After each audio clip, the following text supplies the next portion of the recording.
Hello, what's up guys? So today we are gonna see, what if Naruto had more family out there, but he didn't know, Naruto X Harem, Part 1. Hope you'll enjoy this video. So before we start, go check out the author of this fanfic, JAYSEN, link is in the description, and also subscribe to my channel, and like this video. Let's begin the video. Down in Fire Country, near a hot spring bath in the ninja village known as Konoha, a young shinobi was in a heated argument with his sensei. No, Naruto, I can't train you. I'm already training Sasuke for the finals, Kakashi told his less favored student. Why not? Other senses do it. Why can't you? Naruto tried to reason. Naruto had made it to the finals of the Chunin exams against all odds. He got there by defeating Kiba Inuzuka, one of the strongest geniuses of his year at the academy. Now, he had to face Neji Hyuga, the previous year's Rookie of the Year, and easily one of the deadliest fighters in the tournament. He already showed that he had no problems with nearly ripping Hinata, his own cousin, to shreds, and would love nothing more than to kill him, just to prove a point.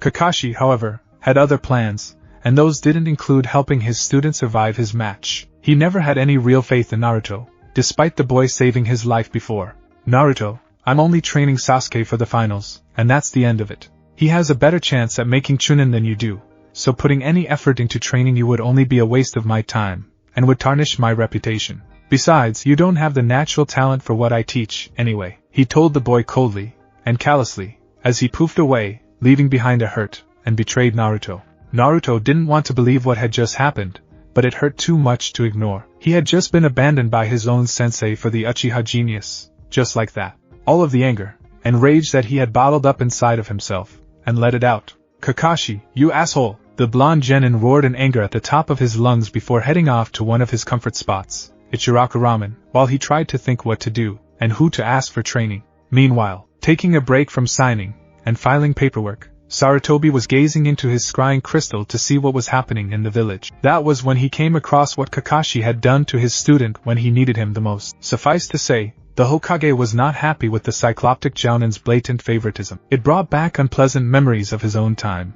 as a Jounin sensei, when he favored Orochimaru over his other two students, only for him to betray them all. With a heavy sigh, he called two of his personal ANBU to him. The first one was a female with long purple hair and a cat mask. Nico, could you please find Naruto for me, and bring him here? I would like to talk with him about something very important, and that the time has come for him to learn about his family.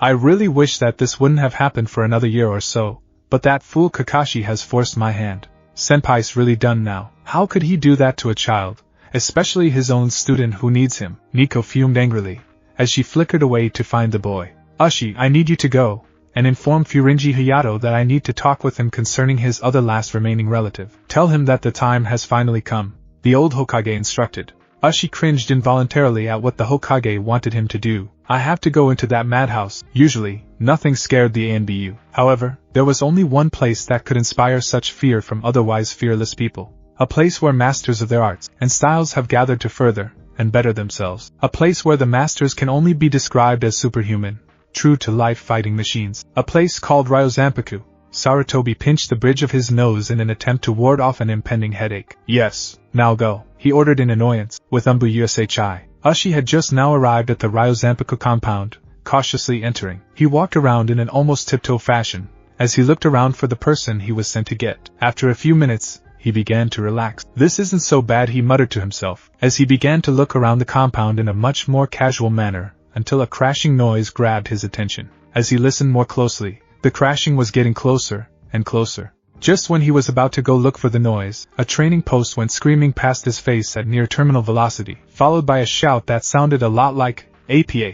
Rushing toward him, a colossal bronze-skinned man was speeding toward him, smashing everything in sight with his bare hands and feet. Ushi stood stock still, his eyes screwed tightly shut. If I don't see it, it isn't real. He repeated it over and over again like a mantra. Suddenly, he felt himself jerked out of the giant's path of destruction. He chanced upon opening an eye to see a massive old man holding him by the back of his ANBU armor like a kitten by the scruff. Oh, whatever could bring an ANBU to our little compound? He asked in amused curiosity. Ushi forgot himself for a moment, but recomposed himself to deliver the message he was sent to deliver. Ah, Furinji-sama.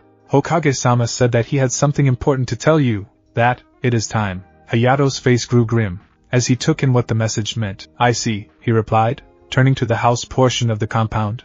Myo, Would you be so kind as to accompany me to Saru's old office? I believe that you must know about this, as well, the old man said aloud. A girl with long wavy blonde hair who looked to be around 16 years old poked her head out of the house. Oh, okay, JAYSEN, she replied. The grim look on her grandfather's face had her worried. Apachai, calm down for a moment, Hayato called out to the bronze giant, now called Apachai. Apachai stopped in place. Appa? He wondered, as he walked over to the old man.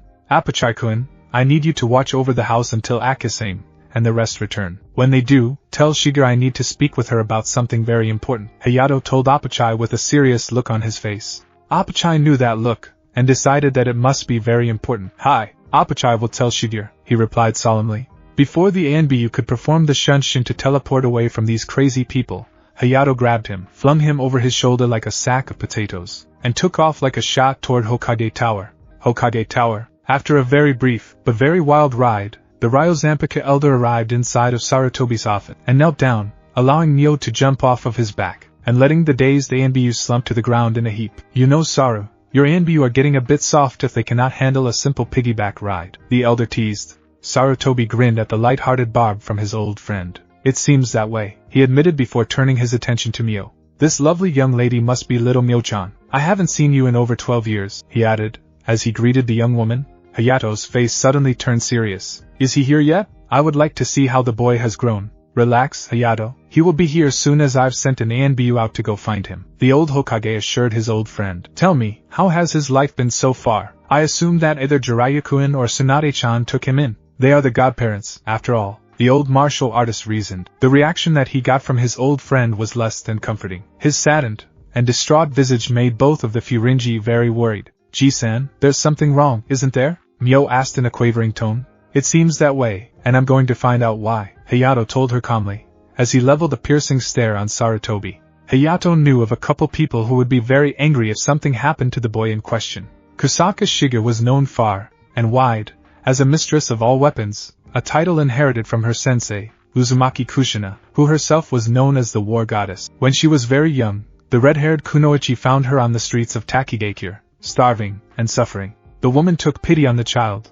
and took her home to live with her. From there, the woman introduced her to the shinobi ways, and found that she was just like her, a natural weapons prodigy. Shiger absorbed Kushina's skills like a sponge over the next few years, growing in skill and strength, as well as beauty, as the years passed. Once Kushina married Namikaze Minato, she had a full family, and soon had a baby brother on the way. Her life couldn't have been better. However, their happiness wasn't meant to last. On October 10th, Kushina went into labor while her Minato left to fight a demon that had attacked the village, the Kyubi no Kitsune. She had been sent to a shelter to hide away and be safe by Minato, but she wanted to help him fight and see her baby brother born. Sadly, by the time she got out to the shelter, the fighting was over. She was told that he died in the fighting while her mother figure died in childbirth, along with her baby brother. Shiger went mad with grief over losing them all in one night, but eventually shed her grief and adopted a cold and uncaring persona. A stark contrast to the girl she had been before the attack. She rose through the shinobi ranks until she became an Anbu captain at the age of 16,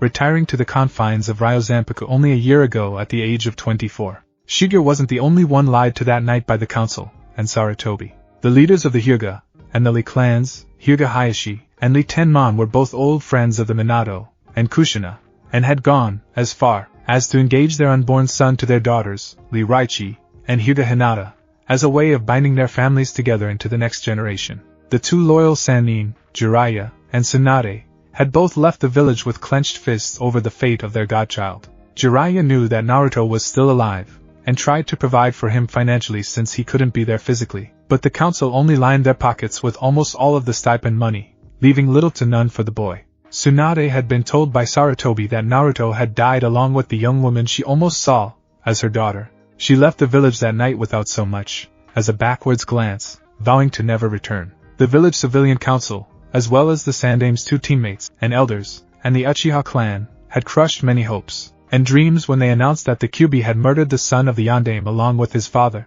Their reason for this was because they were both jealous and threatened by Minato's charisma, and the Uchiha by his strength and uncopyable, not to mention the fact that he, along with his sensei, developed an anti-Sharingan seal in secret. He, Kushina, Tsunade, and Jiraiya all wore these seals to prevent Fugaku, the Uchiha clan head and bitter rival of Minato all through their careers, from copying their hard work. Minato had gotten numerous complaints that the Uchiha had been stealing the and styles from all over the village, with Fugaku spearheading the offenses. Fugaku had always been very haughty and arrogant, never fully accepting Minato's authority as Hokage, and constantly challenged it and called his skills into question. Minato was always very forgiving, but Fugaku had finally stretched his patience too far. On October the 10th, he was planning on revoking the Uchiha clan's privileges and kicking them off of the council for implied treason, and to dissolve the civilian council for giving orders to his ninja and authorizing missions without his approval when the Kyuubi attacked the village. In the aftermath,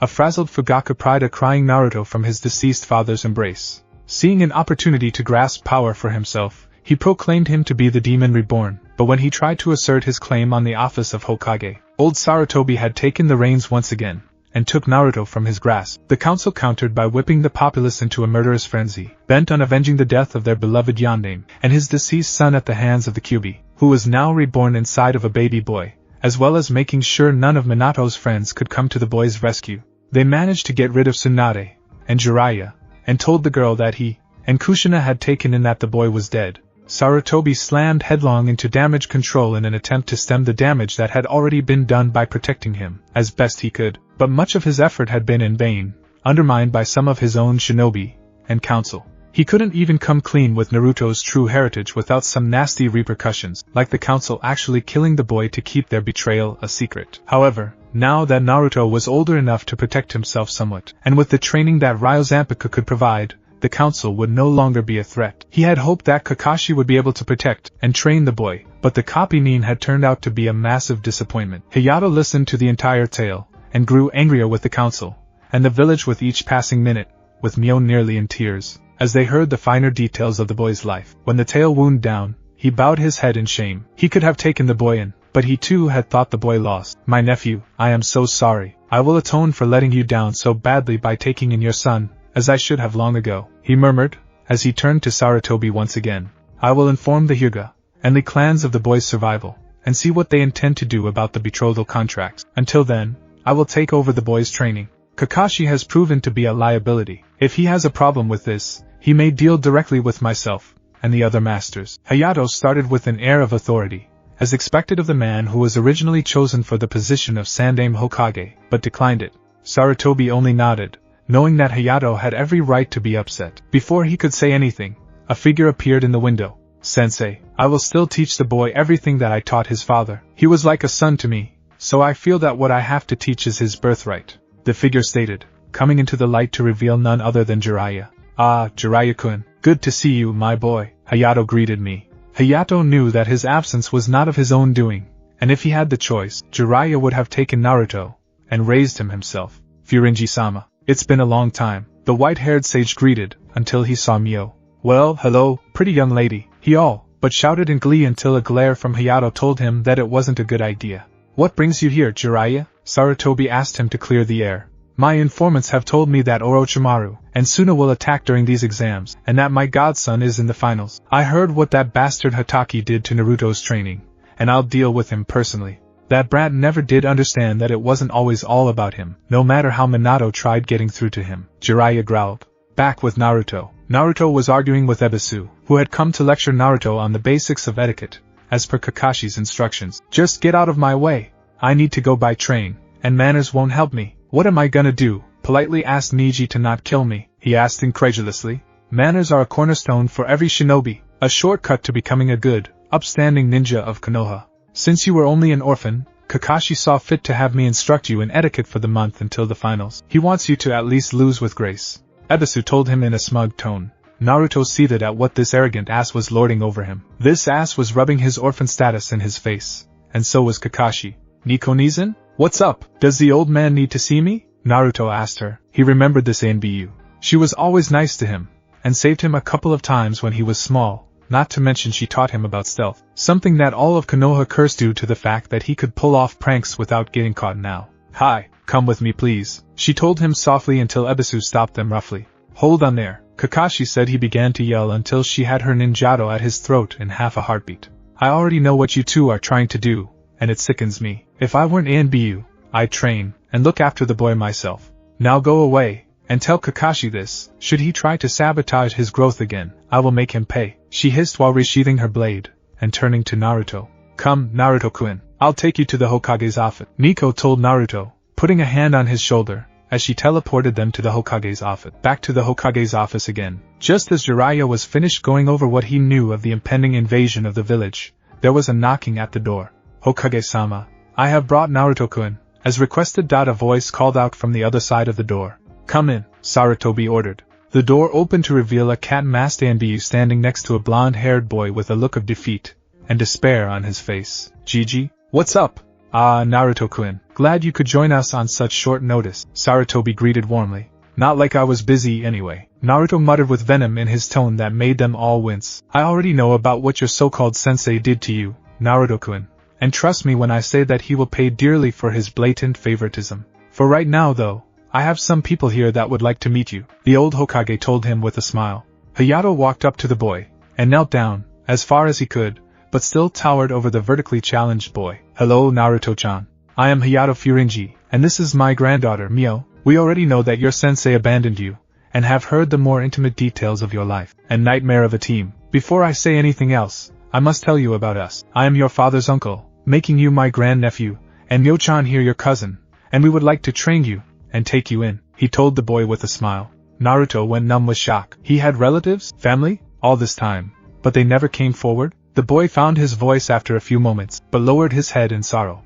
Didn't you want me? He asked in a small voice that was on the verge of tears, conveying a sadness and sorrow that no child should ever have. Hayato understood why the boy was so upset. It must have been very difficult growing up all alone with the very beast that nearly wiped out the village sealed within him, and being hated for it. However, within him, Hayato sensed a strength, and will that easily surpass any that he'd ever felt before. If forged correctly, he would truly surpass himself someday. For all that the boy has suffered, he remains so strong. Minato and Kushina would be so proud, he thought with a sad smile. It's not that, Naruto-chan. You see, we were told that you had died the night of the sealing, but Sara here informed us that you were alive. There were others who would have taken you in, but something went terribly wrong. Saru, I believe that you should explain this to him. The Ryozanpaku elder told the boy, then the Hokage. Naruto-kun, the reason that no one took you in was because the council, and another who wished to take up this office announced that you were dead, and in your place, left the kyubi which is sealed within you safely. The council wanted you dead, but I managed to the details of your true birth were covered up, you would be spared.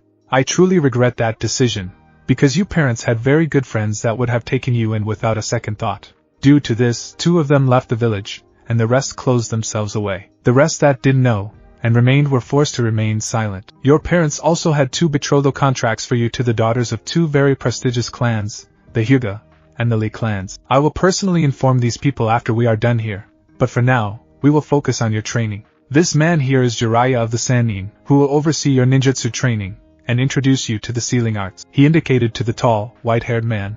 Jiraiya's eyes lit up, as the cue to introduce himself came up. My name is one that can hush a crying child, make the ladies quiver in delight, and my enemies tremble with fear. I am the holy sage of Mount Mayaboku. I am Master Jiraiya, he announced while doing a weird kabuki dance, one that made Naruto snigger then laugh out loud. That was a good one. I'm gonna like this guy. He laughed wholeheartedly. Sarutobi pinched his nose. Jiraiya, you're still doing that strange introduction? No matter. I believe that you should tell the boy who you really are. He deserves to know. Jiraiya's mirth and playfulness faded into a grim smile. Naruto, I'm your godfather, he choked out. It was hard to say. After all, what could you possibly say to a child you were entrusted with, but never got to meet in person? What? I'm your godfather, kid. In fact, I was the one who named you. I know that nothing can make up for the years that I missed, but I would like to train you, as well, and pass down some things that I taught to your father that made him famous, along with a couple of birthrights that rightfully belong to you, Jiraiya told his godson. So, if you're my godfather, you knew my parents. Yes, I knew them. However, I can't tell you about them now. Maybe later on over a bowl of ramen, Jiraiya told him. Why not now? Because we don't know who else could be listening. If the wrong people found out before we were ready, it would bring some real trouble. But believe this. If you make Chunin, I'll tell you everything you want to know. He bargained with the boy.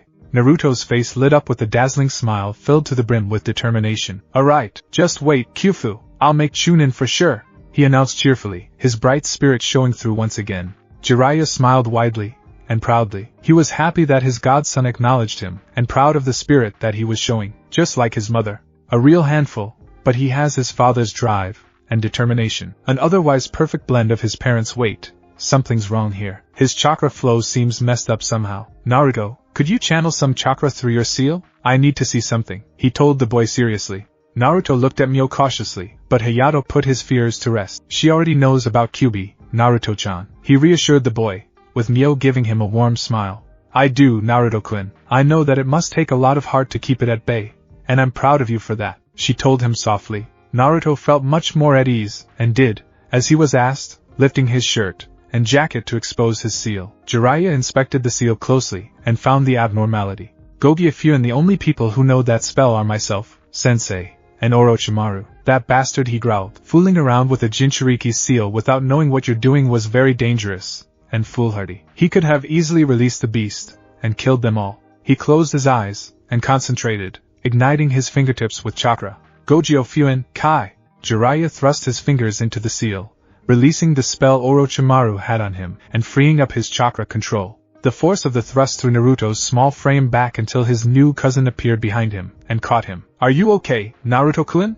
Mio asked with no small amount of concern. Yeah, thanks, Mio-chan, he thanked her, as he walked over toward Jiraiya again. What was that? Was it what that snake freak did to me? He asked Sarutobi, who nodded. Yes, one of my other students, Orochimaru, did that to you. I know that I told Kakashi about that, but it seems as though he ignored it for the Uchiha. He will have much to answer for when I see him next. The old Hokage growled, letting out a sharp burst of ki to no one in particular. However, the fact that you defeated the Inuzuka heir with that extra burden on you has proven how much you have grown in strength. I estimate that the seal reduced you down to maybe 30% of your maximum strength at best. I'm very proud of you, and if you keep this up, making Chunin this time around will not be beyond you. The other Kage and daimyos knew about what happened to you, and were very impressed with what you could do, Sarutobi informed the boy with a proud grin. Naruto flushed with embarrassment. Maybe Sakura-chan will forget that team, and let me take her out on a date if I make Chunin. Yeah, he cheered. Sarutobi shook his head. Jiraiya, Hayato, and Mio all wondered what that was about, and asked him. Sakura Haruno is his teammate, and the girl he has a crush on. Unfortunately, she is an Uchiha fangirl, quite a fanatical one at that. Every interaction with her has led to the boy getting punched around and insulted. He truly does have feelings for the girl, but she all but tramples on them, he told them sadly. Hayato sighed. Mio clenched her fists in anger, causing her knuckles to pop loudly. If she does that to him again, that girl will pay dearly, Mio stated with barely maintained calm. Jiraiya was reminded of himself back when he was younger when he chased after Tsunade. He really did have feelings for her, and still does, but she would never return them. It made his heart ache for the boy, how he had grown up not knowing what love was, and was confusing this girl's beatings for affection. Sarutobi had just the cure for this, however. Naruto-kun, if you remember, I told you that your parents had marriage contracts out for you to 2 clans. If you would like, we could go and meet with them. But what about Sakura-chan? Naruto, in all seriousness, has she even shown you any kindness? Any at all? He asked the boy, whose face fell. He didn't want to shatter the boy's hopes like that, but it had to be done to open his eyes to something far better. One of the girls who is betrothed to him he knows has had a crush on him for a long time now, and would treat him right. No, Gigi, but maybe after I make Chunin, he tried to argue, but knew he was beat. So, she really hates me? He asked sadly. I'm sorry to say that.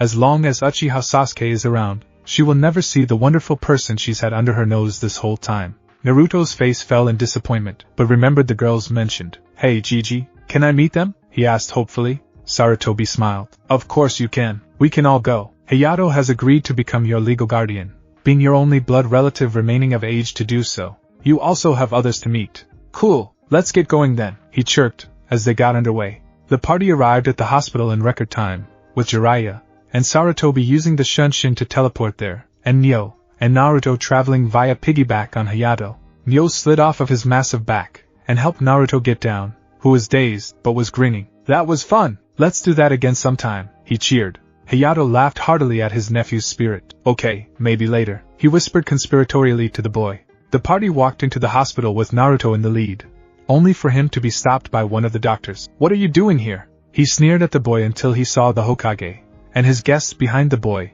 all of them glaring at him. Never mind, he stuttered, as he went to check his pants. Sarutobi calmly walked up to the desk. Could you please tell us which room Hinata Hyuga is in? He asked politely. Hinata? She's one of the girls? He exclaimed. Yes, she is. Is there something wrong? Naruto blushed slightly. No, it's just that she was a classmate, and she, well, Whenever she came near me she always turned away real quick. Then, at the Chunin exams, she gave me this bottle of salve that Kurenai-sensei said Hinata made herself for me. I just don't get it. This girl has a crush on him, and he doesn't even know it. You lucky boy, Jiraiya thought. Sounds like this girl has a thing for you, kiddo. If she's anything like her mother, she'll be a real beauty when she's older. Jiraiya ribbed his godson. In room 322 in the West Wing, Hokage-sama, the duty nurse answered. Let's go. He motioned to the party in tow, as they moved to the room in question. Upon reaching the room, they noticed that there were people already there, with some light crying going on inside. They entered the room to find Hinata clutching her father while crying, and he was trying to console her, as best he could. Hayashi noticed the room's new occupants. Oh, Hokage-sama, Fenji-sama, how may we help you? The Hyuga head greeted them gracefully. Whatever could be the matter with young Hinata? Does this have to do with her match in the Chunin exams? Sarutobi asked. Well, yes. The Elder Council has seen fit to remove Hinata from the main house, and to brand her with a caged bird seal due to how she lost to Niji.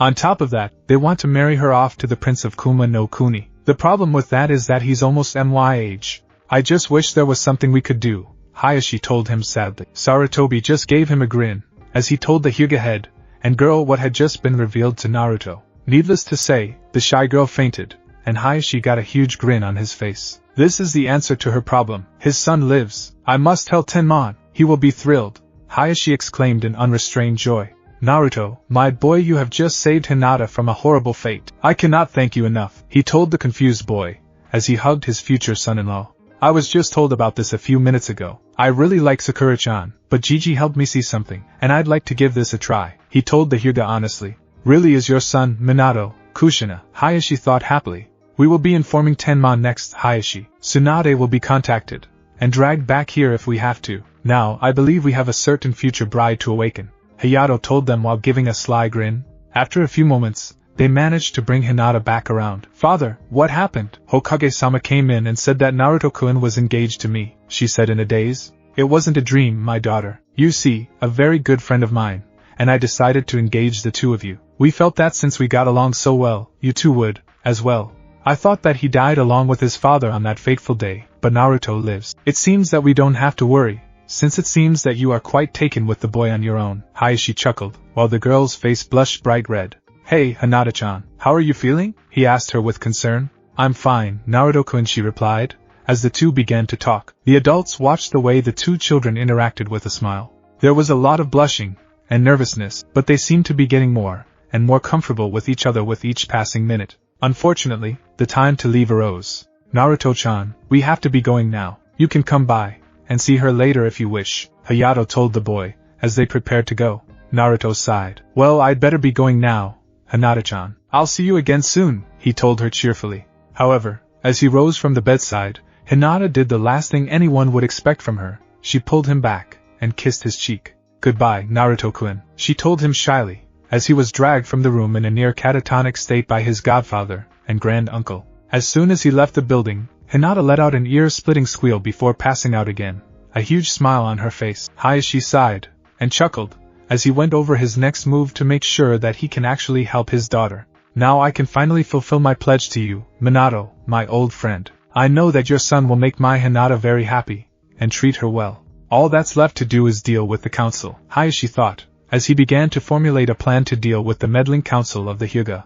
Lee family compound. Another wild ride across the village saw them in front of the Lee family compound. It was a large, spacious chunk of land that had a main manor house with large gardens and an equally large training ground attached to it. It had very traditional stylings to it, meaning it had tatami in nearly all of the rooms save the kitchen, and a spacious open-air bath. Naruto was floored by how big the place was. Wow, this house is bigger than my whole apartment complex, he exclaimed in awe. The two guardsmen at the gates chuckled at his statement, as Sarutobi walked up to the gates. Ah, Hokage-sama, how may we help you? One guard asked politely. Yes, the Furinjis, Jiraiya, this boy, and myself have some business with the master of the house. Is Tenmon in by any chance? The old Hokage asked. The other guard was floored by how many important people were at their gates that day. Ah, yes, he just returned a few moments ago. Hokage-sama, I shall guide you all in, the guard replied respectfully, as he opened the gate and let them inside. The inside of the mansion had Naruto gaping at every turn. It was expected since Naruto lived a very humble lifestyle,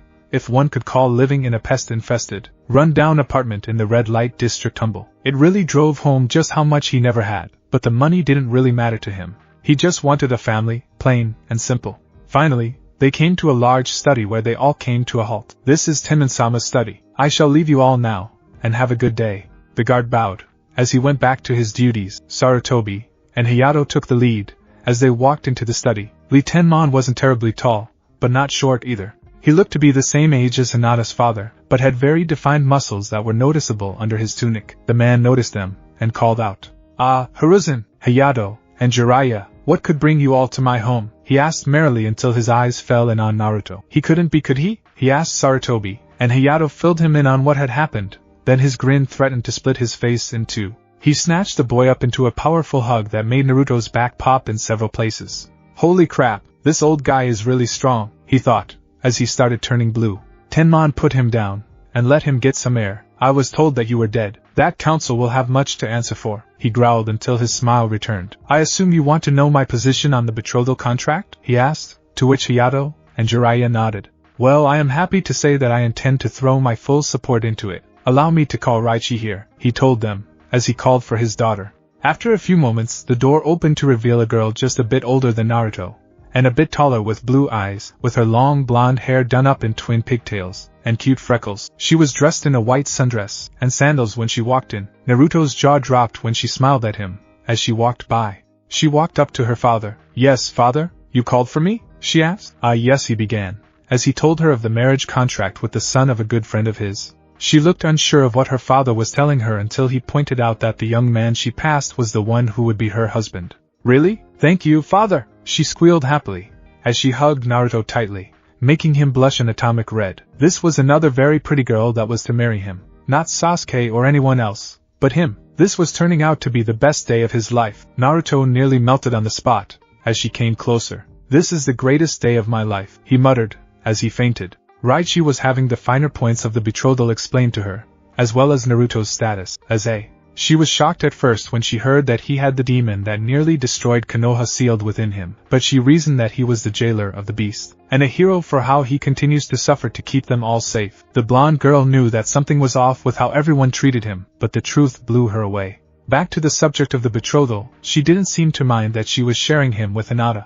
In fact, she couldn't have been happier. She had known Hinata since she was a toddler, and they had been good friends ever since. She had been in the class just ahead of her, and knew of Naruto as well. She admitted that he was a clown, but still thought that he was kind of cute and really nice. She also heard that he was taking his shinobi training very seriously. Now, she heard of his victory against the Inuzuka era with most of his chakra sealed, and came to be very impressed with him. Raichi was by no means an Uchiha fangirl. In fact, she had a strong dislike for the brooding boy, and his clan in general. They had constantly tried to steal secrets from her family's martial arts styles through shady arranged marriages, and outright theft via Sharingan. She was originally requested by the Uchiha to wed Sasuke to further tap into their powerful fighting styles, but her father refused them outright. Then, she met the class clown, and developed a semi-crush on the blonde ball of energy, but his attention seemed to be held by a rabid Uchiha fangirl, Haruno Sakura. She frowned, and growled at the treatment the kind-hearted boy received from the pink-haired banshee. But since she was a genin already, she couldn't really see him all that much, and even then, he was near impossible to track down. Naruto was being revived by Mio when Hayato shouldered the boy. "Well, I believe it is time to go. Thank you, Tenman, for your hospitality," the massive old man called out, as the troop left the manor grounds. When they were gone, Raichi sighed loudly, face resting in her palms, as she watched them leave from the window of the study. Tenman couldn't help but notice her longing sigh. "Is there something that matters, dear?" he asked her. A content grin spread across her face. She explained to him that she knew him from the academy, and she already liked him somewhat. She was glad that he turned out to be the one she was betrothed to, and that he seemed to like her, too. Tenman couldn't have been happier with that answer. "Minato, my old friend. Our children will be very happy together, I just know it," he thought to himself, as he went back to his paperwork. His peace didn't last too long, as his door flew open again. "Uncle Tenman, a youthful good day to you," the intruder nearly yelled. "Ugh, Lee, why must you always do that?" Tenman sighed. It was his third door that month the boy broke. Damn, doesn't anything slow this boy down? The Lee family had thought, as he rubbed his temples. Tenman's sister Mei Lin had met a man from the Mato family, and fell in love with him. That man was the elder brother of Guy, Mato Han. Soon they were blessed with a healthy boy named Lee. Lee would have been just too damn odd, but luckily Mei took on the Mato name. When Lee and Raichi were only a year old, the Kyuubi attacked and killed Lee's parents, and Tenden's wife. Lee's care would have gone to his father's brother, but he was only 14 at the time, and a chunin. Tenmon took the boy in until Guy was stable enough to care for him. After Lee graduated from the academy, his care went over to Guy, who was also his jounin sensei, but the boy still came over to say hello to his uncle and cousin every now and then. Ryo Zanpaku compound. The group all arrived at the compound just after sundown. Well, it's a little late to be training, so we will get started in the morning, Hayato told his new nephew. I will have movers come to Naruto's apartment and box things up to have them moved here, Sarutobi informed them, to which the elder nodded. Sarutobi and Jiraiya both flickered away for the evening and left the boy to his family. Well, I'm gonna be living here? Naruto asked in disbelief. Well, yes, I did take over guardianship of you. And what better way to train you than if you actually live with us from now on? Now, on to meet the others, Hayato told the boy, as he pushed open the ridiculously huge gate with only a finger, making the boy's eyes bulge in awe. Wow, that was awesome, Aji-san. You didn't even use chakra, he exclaimed excitedly. Hayato had the decency to blush slightly, as Mio sighed, knowing that he was showing off a bit for his recently found nephew/grandson. Well, Naruto-chan, with our training, you will be able to do the same over time. We just need to build up your body through dedicated training, Hayato proclaimed with a fist aloft and a weird light in his eyes. Naruto was just so excited that he didn't really think about what that harsh training would include, so he just agreed with his new family and followed them to the dining room. They had stopped by Ichiraku's and picked up several bowls of ramen to go for dinner that night. Naruto offered to help set everything up for when the masters arrived, to which Mio accepted with a pat on his head. She was just as excited about this as he was. She had practically gained a little brother to talk with and have around to help.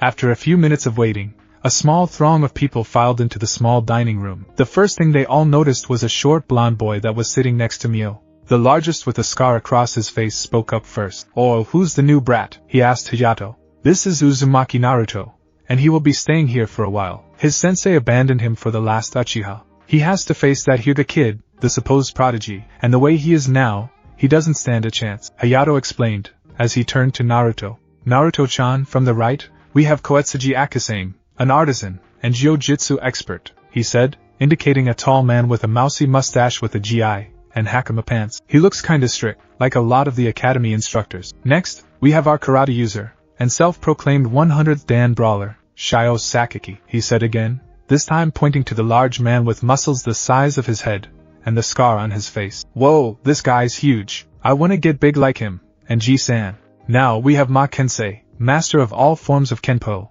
and Kung Fu. The elder explained, indicating a rather short middle-aged man in black Chinese-style clothes, and a black hat with a bushy mustache. What the hell is Kenpo?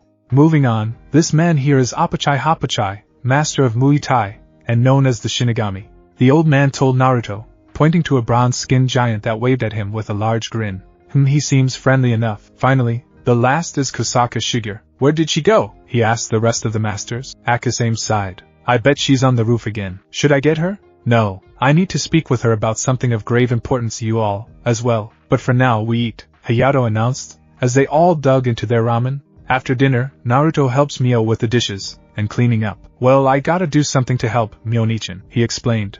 The blonde girl was touched by the fact that he felt comfortable enough around her to call her his Nechan, and by the fact that he was so helpful. After the cleanup was finished, she showed him to his new room, and bade him good night. As Naruto felt sleep coming on, he felt safe there, like no one would come to harm him in his sleep like they would have in his old apartment. After a few more minutes, he finally let sleep take him, smiling all the while. Mio sat watching him with a soft smile from his windowsill.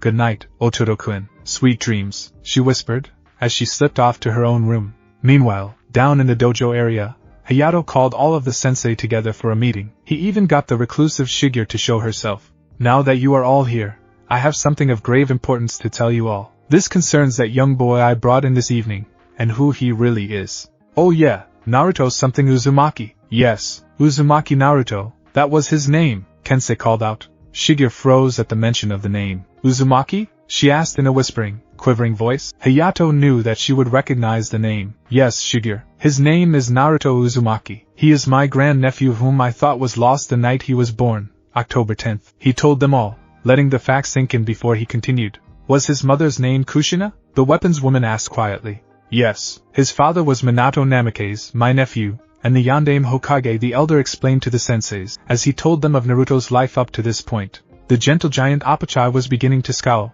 Kensei's face fell. Akasane showed a look of sadness. Sakaki trembled in anger, but Shigeru had the strangest reaction of all. The emotionless woman actually burst into tears as she realized just who Naruto really was. This really freaked out the other masters, who had never seen her show any emotion other than complete apathy. I thought he was dead, she repeated until she calmed herself. Why? Why did they lie to me? Why would the council want me to think I was dead? She asked in a deadly tone, as she reached for her katana, the Akabanyu.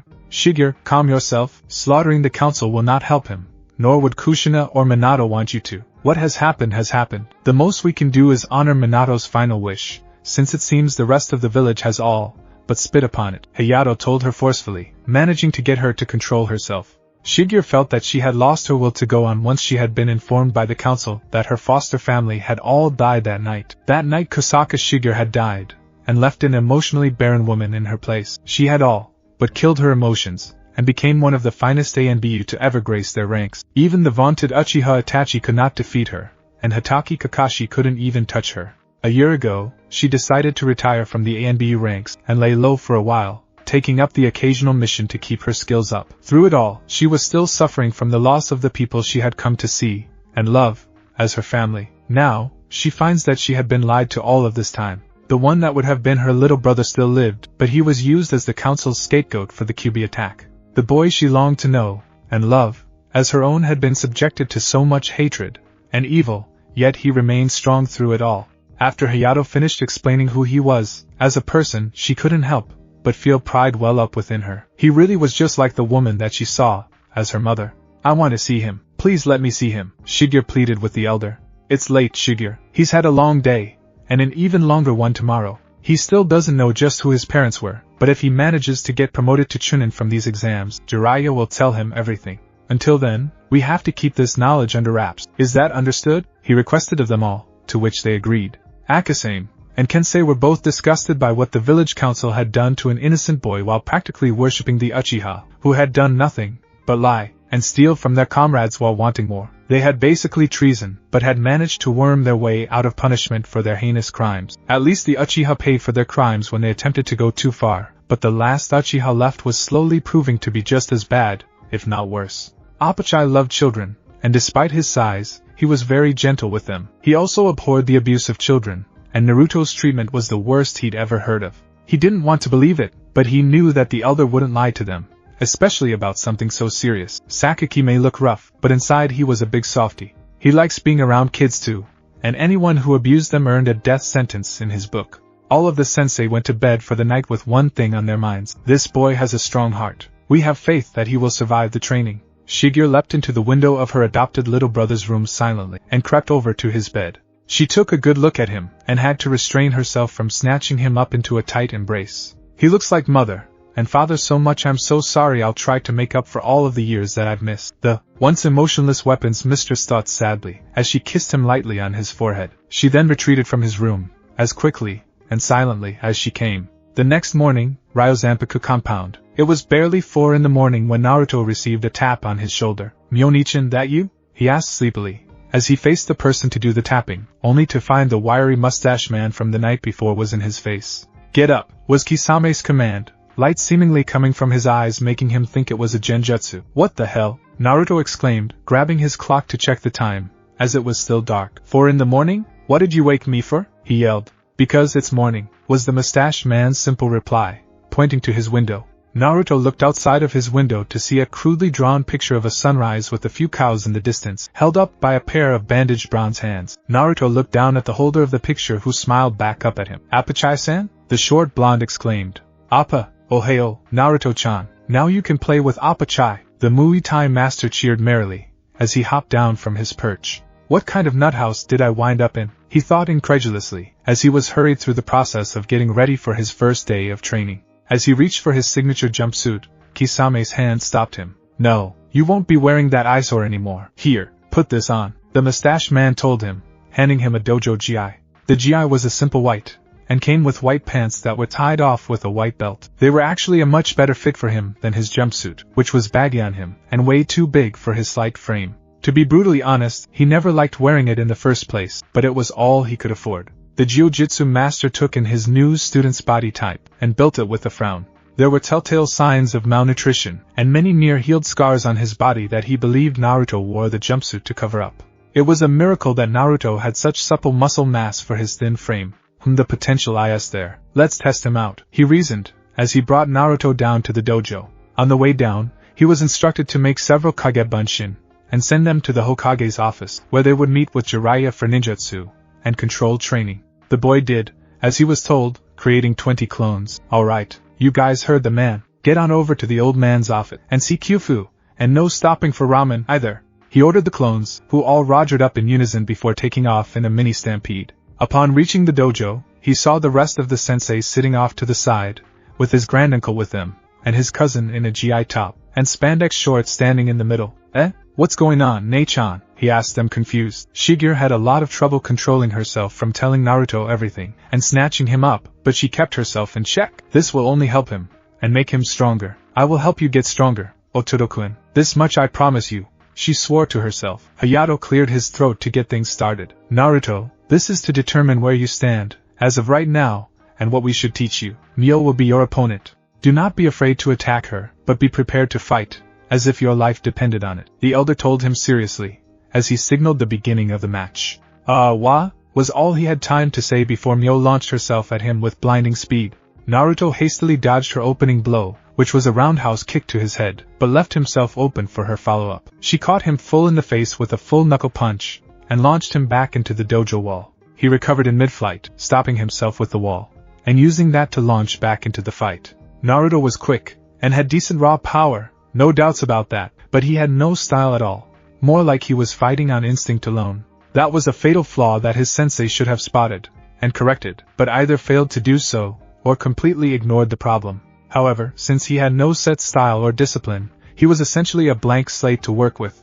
That would make teaching him anything new that much easier to do, along with his natural curiosity and tenacity. All that, added together with his jaw-dropping stamina, and his borderline regenerative healing and recovery, he was the perfect student for their extreme teaching style, meaning he'd have a good chance of actually surviving the training. The senseis were nearly drooling at that aspect, and thinking maybe that dumb fox was actually useful for once in the boy's life. Back to the fight, Naruto was getting smacked around quite soundly by the much faster and more skilled Mio. The blonde girl didn't really give him much breathing room to set up many counters, and the ones he did get off were wild and ineffective. She got the same vibe as the senseis about Naruto's training, or lack thereof. It's like his training was completely neglected. The way he punches and kicks are all wrong. His balance is way off, and he flounders for what to do next. However, his reflexes are lightning fast, and his attacks pack a wallop when they are performed properly, not to mention the fact that he's naturally extremely agile and flexible, kind of like me. He has a lot of work ahead of him, but I have faith in him. He is a member of my family, after all, she thought with a sigh. The fight rolled on for another few minutes until Naruto dodged a punch and found an opening. Not wanting to waste it, he reached out to grapple with her, only to get a handful of her breasts in his hands. She stopped immediately, as did he. But before she could even move or think, Naruto leapt away to the opposite side of the dojo like he had been burned, and began to sputter out apologies profusely. I'm sorry, I didn't mean to. I won't ever touch you again, I swear. Don't hit me, Sakura-chan, he cried out in habit. The usual course of action was that during the sparring sessions he was paired with Sakura. Every time he managed to get in a clean hit, she got really angry, and beat him severely, calling him a filthy pervert for touching her. She did it so much that it became a conditioned reaction to accidentally touching almost any female. Mio was at a total loss as to what happened. She wasn't going to hit him for that since this was a sparring session, and contact was expected, even if what he did was a complete accident. From what she could gather, this was a conditioned reaction, and from the name he blurted out, she knew who was responsible for doing such damage to his already fragile psyche. As she tried to get close to him and ask what was wrong, he scurried away from her in fear. Mio clenched her fists in rage, and it was taking all of her self-control for going out and tracking the pink-haired bully down and making her pay dearly for nearly mentally and emotionally crippling one of the only two remaining members of her family that she had left. Swooping in quickly, she snatched the shorter blonde into a tight embrace. As she rocked him gently, Naruto tried to wriggle free and fight it, but Mio held firm. Sure, it's okay, Naruto-kun. I'm not angry with you, so just try to settle down. It was only an accident. The young woman soothed the boy, as he stopped struggling, and got himself back to normal. As he calmed himself, she gently let him go, Naruto standing up slowly. Thanks, Wani-chan, I needed that. He sniffled lightly, as he thanked her. It was no problem, Naruto-kun. You're my family.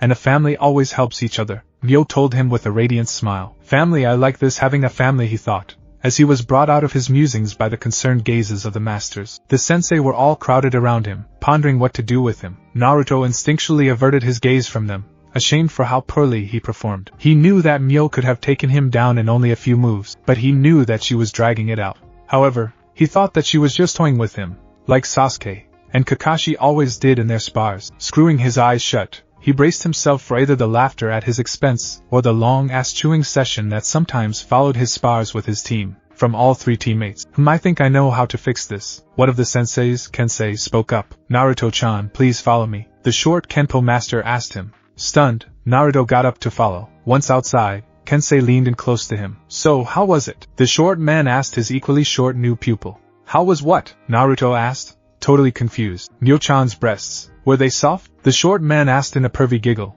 as he pulled out an agonizingly familiar orange book. Why, hey, that's the same pervy book Kakashi always reads. Besides, I don't see Myo-nichan that way, Ero-sensei, Naruto declared, pointing his finger at the short man.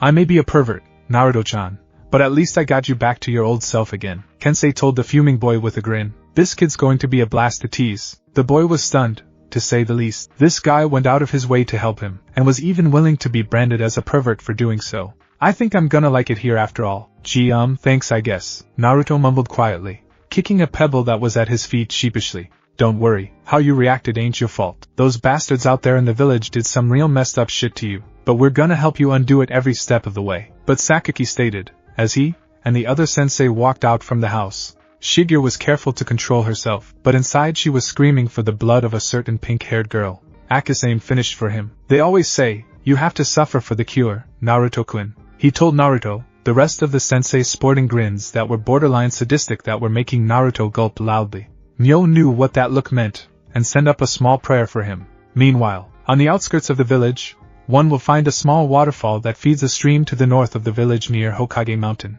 It is here that we find the small horde that Naruto conjured up earlier that morning working on a chakra control exercise with Jiraiya. Come on, kid, I know you can do this, just concentrate, the white-haired Sannin coached. After around a few more minutes of trying, Naruto's clones were getting the hang of the exercise. Hey Kyufu, we're doing it, the clones whooped in glee, as they danced on top of the water's surface. Jiraiya looked on with a smirk. That kid's got some crazy stamina.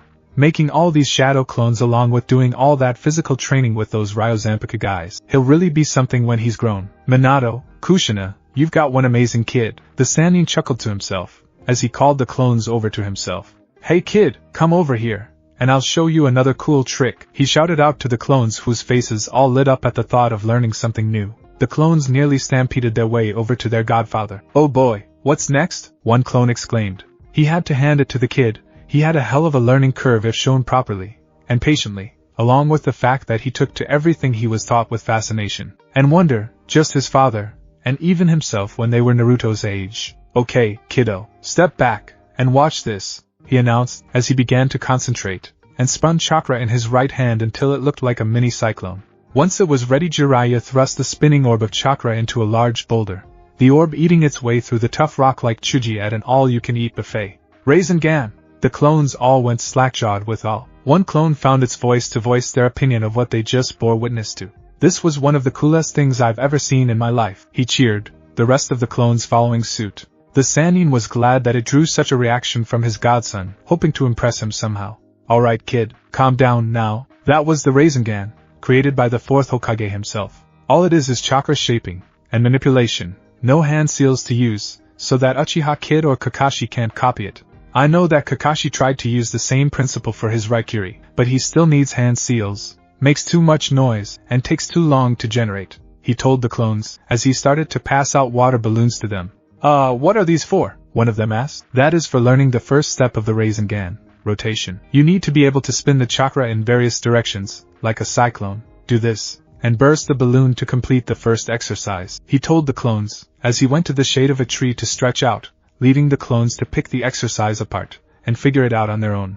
Occasionally, he'd hear one or more of the clones curse loudly, as they kept at it. Finally, after 2 hours, he heard the clones begin to make a ruckus. Hot damn, I did it! Nah, show us how! Come on, show us! Jiraiya opened up a bleary eye to see that the clones had indeed cracked the first stage, shredding the balloons and spreading the water inside. With a groan, the 50-year-old stood up to his full height and ambled over to the cheering clones. He looked up at the sky to see that they were losing daylight fast, deciding that it was time to call it a day. "Oi kid, come over here for a minute." "Eh? What's up, Kyofu?" a clone asked. "It's time to call it quits for the day, kid. Go ahead and dispel yourselves a few at a time," he instructed, as the clones nodded and obeyed, poofing away in groups of 4 at a time. After the last of the clones disappeared, the Toad Sage allowed himself a smirk. "Damn, that kid burned right through the first stage of the Rasengan training in a few hours. He's already hot on Minato's heels, even if that idiot Hataki didn't train him right. The kid's a natural just like Minato, but he's got a spirit like Kushina.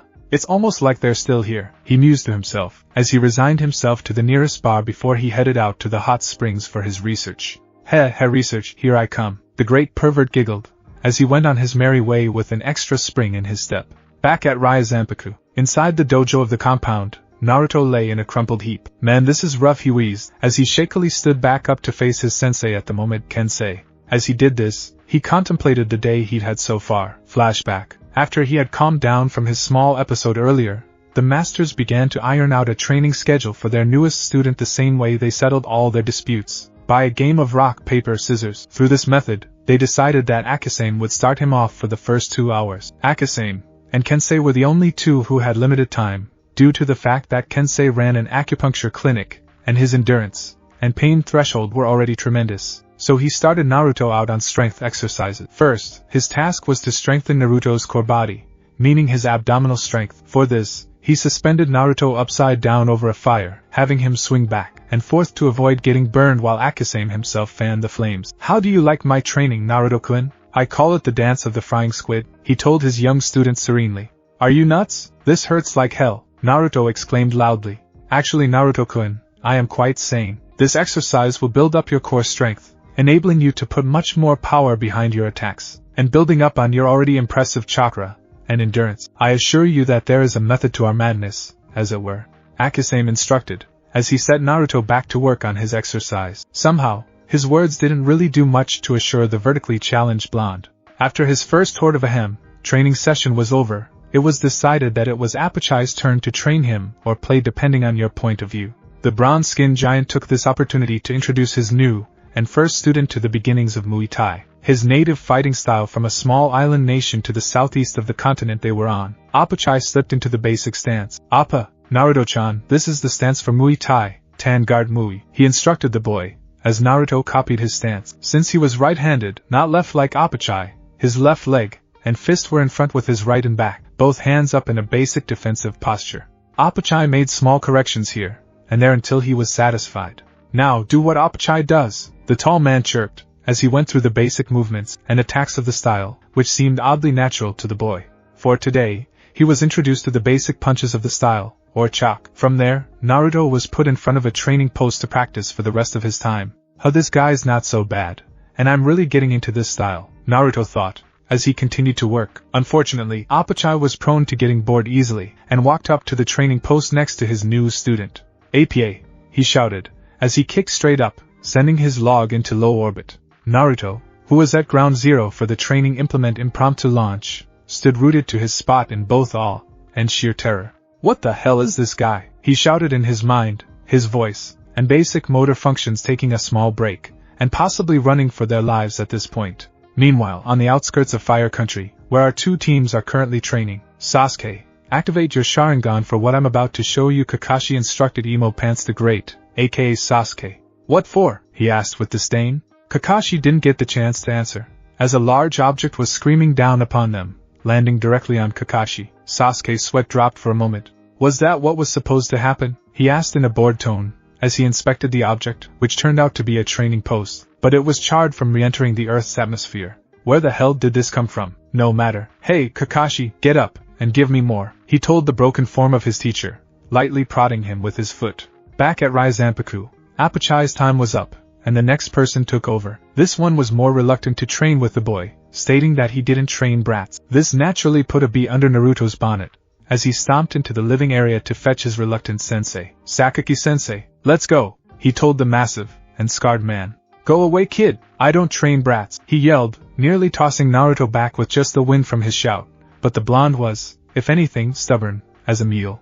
No way, pal, I need you to train me, and I ain't going nowhere until you do, Naruto declared, as he sat down on the couch in Sakaki's room, crossing his arms and jutting his chin in defiance in true Naruto style. Even though he was testing Naruto's legendary stubbornness, he was still impressed with the boy. The mountain of a man started to chuckle lightly. It kept getting a little louder over the next minute, until full-blown laughter erupted from the man. Ha ha, you've got guts, I think you and I are gonna get along fine, he chortled, as he stood up, leaving a confused blonde in his wake. Oi, you coming or what? He called out to his student with a grin. After that, the two got started on the basics of Sakaki's martial art, karate. Starting where Apachai did with his instruction, he began with the basic katas of the style, and had Naruto work on his form, punching, and kicking away on the same training post as before. Now, karate is a martial art that is meant to enable an unarmed person to fight an armed person on equal grounds. Most of your strength will be coming from your core body, and your hips. Sakaki said he had to go get something, and had Naruto continue until he returned. But Naruto was so engrossed in what he was doing, that he zoned out. Sakaki came back with an iron girder, and slammed it into the ground next to his student's dummy. Well, I might as well get in some light practice, Sagaki? He joked with his student, who stopped punching to gawk at what was about to happen. Chesu, Sakaki roared, as his fist slammed into the metal construction item, warping the girder with his first hit, and continuing to go to town with a series of blows so rapid, he couldn't even see them until he stopped, leaving the girder distorted beyond all recognition. That was one of the coolest things I've ever seen, he muttered in awe, as his time limit ran out. Next on the list was Shigure. She was especially reluctant about training since her methods were rather rough, but remembered that Kushina trained her in a similar method, and Naruto healed like nobody's business. Her first exercise was an accuracy drill with his thrown weapons, with her constantly taking pot shots at him to distract him. Hey, watch it! Naruto yelped after a kunai grazed his face. Naruto-kun, this is for your own good, she told him in her usual monotone voice, as she flung more sharp and pointy objects at her pseudo-little brother.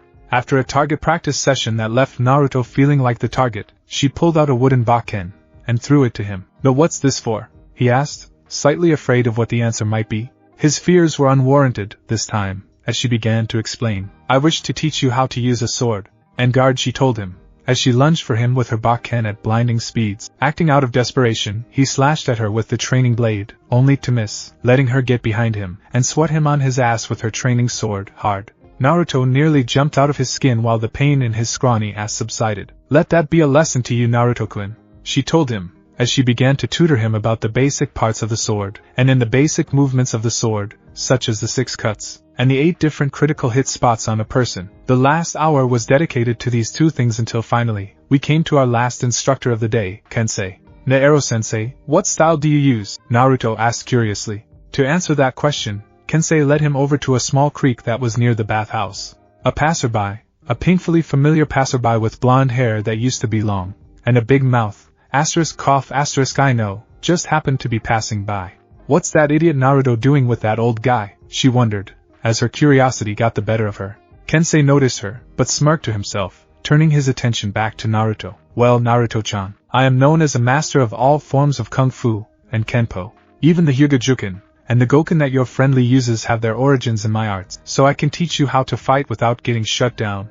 Naruto nearly had stars in his eyes. Whoa, that's neat, he exclaimed. If you will allow me, I will demonstrate a technique from one of the styles I shall be teaching you, Hakkyuken, he told the starstruck boy, as he calmly walked over to the water's edge, and placed a palm just over the water's surface. He took in a deep breath, and let it out slowly. Haa, he grunted, as the surface of the water seemed to explode around his palm thrust. The most amazing thing about it was that his palm never touched the water. It was the sheer force of the blow that caused the water to seemingly detonate like someone ignited an exploding tag. What the hell was that? That old man's training that doofus Naruto? I gotta ask my forehead about this, she thought, as she continued to watch. What the hell was that, Ero-sensei? That was freaking awesome, Naruto cheered. That was just a basic palm thrust, but the purpose of this demonstration was to show you the aim of this art, to achieve maximum effect with minimal wasted movement. I think it will help you with your concentration and patience, my boy, the short master told Naruto honestly and seriously. Cool, it doesn't even matter that Kakashi team abandoned me anymore. I'm learning way more from you guys in one day than he taught me in months, Naruto cheered. I agree, Naruto-chan. Hataki was certainly a poor example of a teacher. Abandoning a student is one of the worst sins a sensei can commit against their student. Now come, we have much to cover within the 2 hours we've been allotted, he told his pupil, guiding him inside. Ino, who was watching the whole thing, left quickly to tell Sakura the juicy gossip that she just found. Even if they were rivals, she still traded gossip with her ex-best friend. Flashback end. Naruto snapped out of his reminiscing about his day when he heard me call out that dinner was ready. When the world came back into focus, he found the fist of his sensei millimeters from his face. At the mention of food, Kensei pulled a complete 180 from serious sensei to a chow hound in under a second. Just as Naruto was about to head inside to eat dinner, the clones he had sent with Jiraiya had dispersed, their memories hitting him like one of Sakura's punches. He staggered, as the knowledge flowed into him, causing Nyo to worry. "Naru-chan, are you okay?" she asked in worry, as she supported the staggering boy. "Yeah, I'm okay, Nyo-nichan," he told her, as he steadied himself to enter the dining hall. Dinner was in, and of itself an adventure. He was seated in between the two most notorious food thieves in the house, Kensei and Apachai.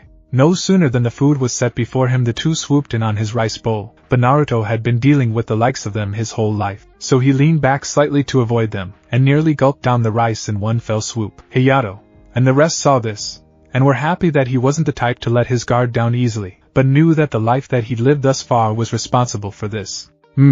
That was good rice, One-chan," Naruto called out merrily, as he held out his bowl for seconds. The other two senseis spared a grin for the foxy-eyed blonde between them. It had been quite a while since their meal times had become fun, and even longer since Shigeru had actually joined them for supper. Now here she was, sitting amongst them with her pet mouse Tsuchimara perched atop her shoulder, eating, and actually smiling slightly. Hayato knew then, and that having Naruto live with them from now on was a wonderful idea. It was bringing everyone closer together, and making them much happier. Nyo was smiling much more now since she now had something of a little brother to care for, and to dote on. Sakaki was a little happier with having the Balza blonde around. It was like having a nephew for him. Kensei saw much of himself in Naruto's carefree and jolly nature, while Apachai was happy to have a playmate again since the nice man in the spandex became too busy to spar with him, having his own students to teach. Now they were a family. Meanwhile, at the Yamanaka flower shop, Ino had called Sakura over to her family's flower shop to dish out the dirt on what her idiotic teammate was up to this time. "What is it, Ino pig? I have better things I could be doing, like winning Sasuke-kun's heart," Sakura told her rival pointedly. Ino scoffed. "Yeah right, just keep telling yourself that, forehead. Anyway, I saw something weird today, and it revolved around your teammate." "What? Quit stalking Sasuke-kun, pig," Sakura screeched. "Who said that I was talking about Sasuke-kun?" "I meant Naruto," Ino amended. "Why should I care about that idiot?" "Ouch, that was a little too harsh, forehead. I don't even treat my teammates like that," Ino thought, as she told Sakura everything she overheard. After hearing everything, Sakura just scoffed. "So what? That little idiot will just lose to Niji anyway. I'm not surprised that Kakashi-sensei kicked him to the curb, since Sasuke-kun deserved the training more anyway. He'd be better off if Niji just beat him up so badly that he gets kicked off of our team. We never wanted him there anyway." Ino couldn't believe that his ex-best friend was so heartless. "Sakura, how could you be so cruel? Even if Naruto is a little annoying sometimes, he doesn't deserve that from you," she thought. "Sakura, I think you should leave now," Ino told her in an even, yet firm tone. Her father instilled into her the fact that every Konoha shinobi is her comrade, and deserves that much respect, at least. Naruto had earned his place in the finals, and Ino was beginning to see that the dead last wasn't, as such anymore, especially with what she heard earlier that day from the strange old man, and Naruto himself. Ino's thoughts carried her back to a conversation she had with her father upon the first time she met her fellow blonde. Flashback. A 6-year-old Ino came bounding into the shop that her family owned from the first day of her 4th year at the academy. "Daddy, I'm home," she yelled into the shop. A tall man with a long, sandy blonde ponytail stepped out. "Hello there, princess. How was your first day?" he asked her, his wife, Yuki, stepping up behind him. "It was kinda boring. Irika-sensei just talked all day long, but we have a new kid in our class," she told them. "A new kid?" Inoichi's ears perked up at this. "Oh really? What's his name?" "It sounds kinda funny, Uzumaki Naruto," she answered. Her parents both went rigid then relaxed. "Are you sure, dear?" her mother asked. "Yeah, but the teachers were pretty mean to him. They always sent him out of the classroom, and yelled at him, even when he didn't do anything wrong," she told her parents, who were having their own little discussion. She could pick out words like needless hate, and poor boy, but couldn't tell what they were talking about. "Ino-chan, you should try to be his friend. He sounds like he needs one pretty badly," Yuki told her daughter. "But why is everyone so mean to him?" she asked innocently. "I can't tell you that, but please be nice to him. His life's been hard enough," her father nearly pleaded. Ino had never seen her father like that before. "Okay," she agreed. The next few days she spent watching how he was treated, but got sucked into what the main crowd was thinking, like most children do, and began to mistreat him, as well. Flashback end. Ino was shaken out of her thoughts by Sakura, who was trying to get her attention. Hey pig, why should I go home? Don't tell me you actually feel sorry for that loser? They jeered. Just leave, Ino told her firmly, pointing to the door. Fine then. I'll just tell Sasuke-kun that you aren't devoted to him anymore, pig, she yelled from down the street. Ino didn't even have the mind to argue back. Is this what I've become? Some shallow girl that would wish harm on a comrade just because they aren't Sasuke-kun? She asked herself, as she flipped the business sign to close for the evening. Sakura was stomping down the street in a huff over all that she learned. That baka, Naruto, who does he think he is, getting training from someone like that, and not Sasuke-kun? I'm gonna give him a piece of my mind, Pingzilla ranted, as she stomped down toward Ryazanpaku, her blonde target etched firmly in her crosshairs. Sakura had stomped her way through town, and made a beeline for the place that Ino had described. She did, however, wonder why the people she asked about thought that she was insane for wanting to actually go there. That, unfortunately, did nothing to quell the anger she harbored for her blonde teammate at this moment in time. How dare that blonde idiot get training that my Sasuke-kun doesn't get? I'm gonna turn his face into hamburger meat, she ranted loudly, as she continued to rampage through the rural streets that lead away from the village. 5 minutes later saw her in front of the massive and ridiculously heavy gates of Ryazanpaku. She was at first marveling at the size of the compound, but her fangirl side reared its ugly head. Whatever, Sasuke-kun's clan compound is so much better than this dump, she scoffed, as she tried to open the gates, only to find that they wouldn't budge. What the hell? Hey Naruto baka, get out here, she screeched loudly until she heard somebody land beside her. She got a good look at this newcomer, and saw that it was a girl her age, only far more developed than her, and had her long black hair up in braids that were held up by a pair of bell-like ornaments. She also wore white thigh-highs with a short Chinese-style dress, and topped off by black slipper-like shoes. Who are you yelling at? She asked, her cat-like eyes blinking with curiosity. I want that Naruto baka out here right now. I bet he thinks that if he gets training from some old fart here, he can beat Sasuke-kun, the Shibanshi screeched. That's strange. I don't remember anyone by that name living here. The new girl mused out loud, as she walked up to the massive gates. Those doors are locked, the pink-haired girl scoffed. The dark-haired girl was starting to not like this girl, as she placed both hands on the gate, and took a deep breath. Tanpa? With an inhumanly powerful thrust, the doors flew open to allow entry. Sakura's jaw dropped at the sight. What the hell was that? You said you were looking for someone, right? The new girl drawled out, snapping her out of her all. Right, she stammered slightly, as she followed along. Once inside the compound, she had a good look around to see that it was mostly open grounds, and had two main structures, a dojo, and a main house that she supposedly housed the people that lived there. Off to the side was a training area that had multiple training dummies and posts, along with some other strange items, like an oddly deformed iron girder that had fist-shaped dents in it. She was currently being led up to the main house, and her guide opened up the door leading inside. Ni hao, Papa, her guide shouted out into a hallway. Sakura moved up to see a group of people that were sitting down around the table, eating dinner. Many were adult men with one woman. Ah, Renka-chan, how have you been, my daughter? A short, bald man in black clothes started, as he stood up to greet her. Not too bad, Papa. I heard that you guys took on a new disciple, and came to see for myself. Is that true? Renka asked curiously.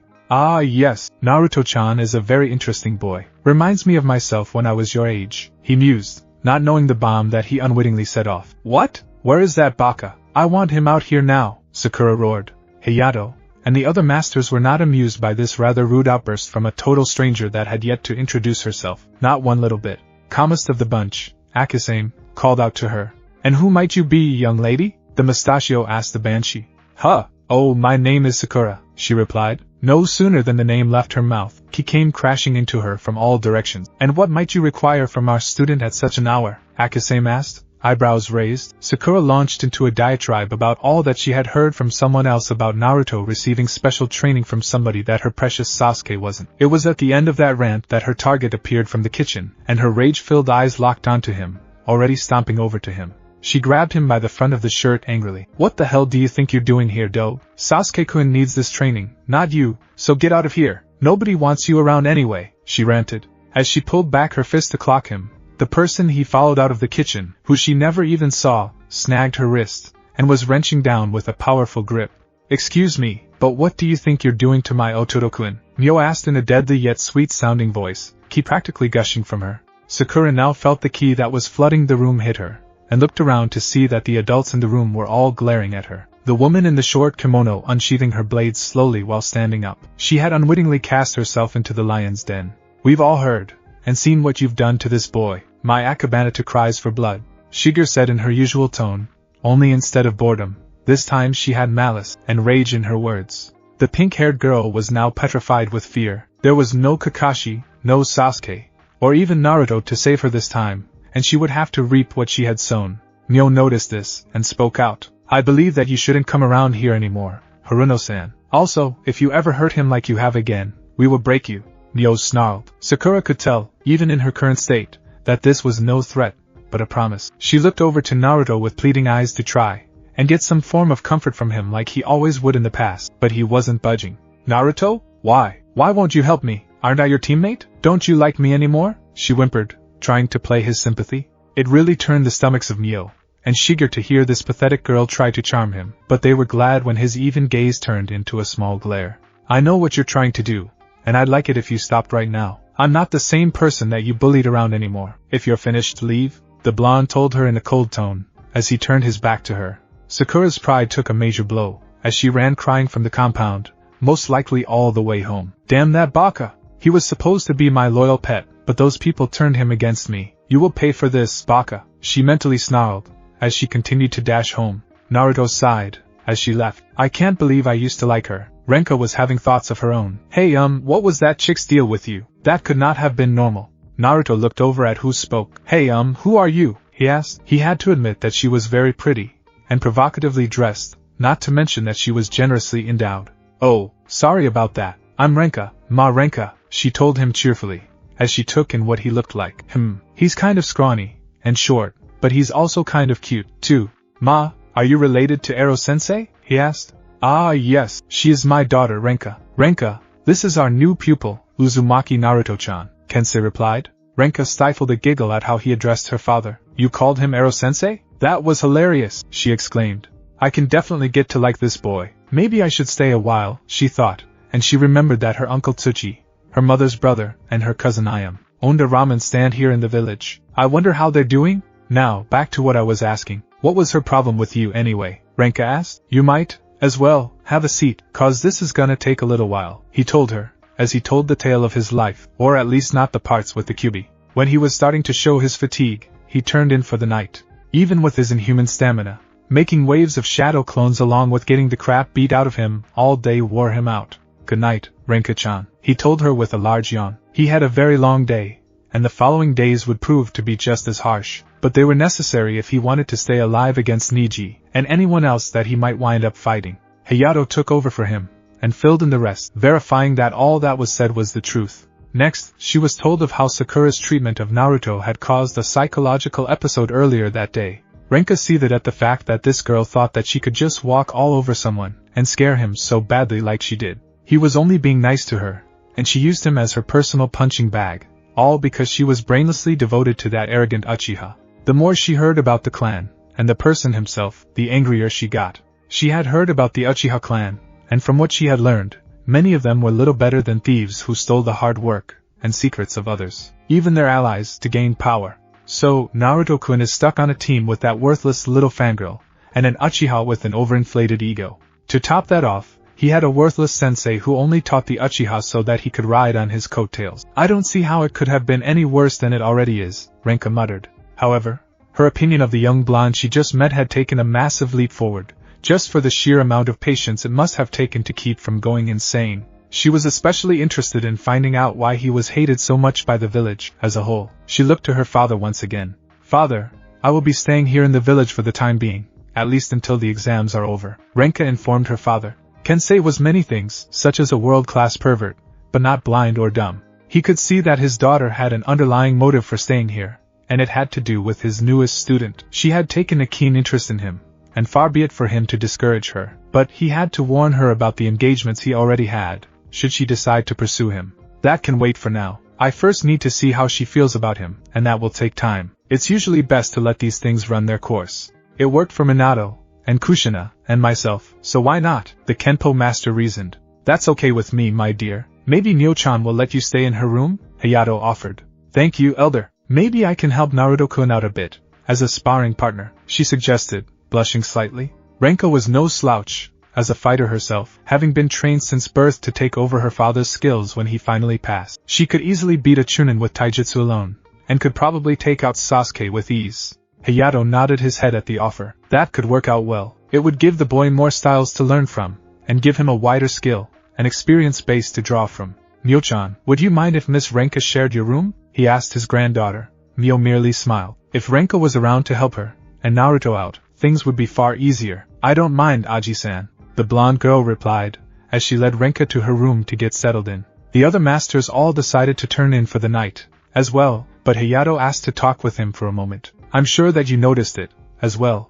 I know. My daughter is taking an interest in the boy. I could see it in her eyes, and in the request to stay here. Otherwise she would never have considered it. She is obsessed with finding a strong husband, and she has her sights set on Naruto-chan. However, I don't think she's aware of the engagements. If she continues to show interest, and tries to actively pursue him, I will tell her. My other concern is if you approve, seeing as you are the boy's guardian, Kensei replied. Hayato closed his eyes to consider it. Renka-chan is a strong girl, and spirited, but also a good girl, and she will treat him with respect. I have no problem with it, but you, and I will have to talk with Hayashi and Tenmon to see if they will allow this, since this agreement was hammered out before they were born, Hayato explained. It made perfect sense to Kensei, but he could also see just what made Naruto so appealing to these girls. He was a good kid, and while he wasn't the sharpest knife in the drawer, he had the right stuff where it counted the most despite all that he had to go through over the years. These girls know what they want in a future groom. Smart, unlike these fangirls that I've seen in recent times, he reasoned. After their heart-to-heart, all had turned in, and went to sleep.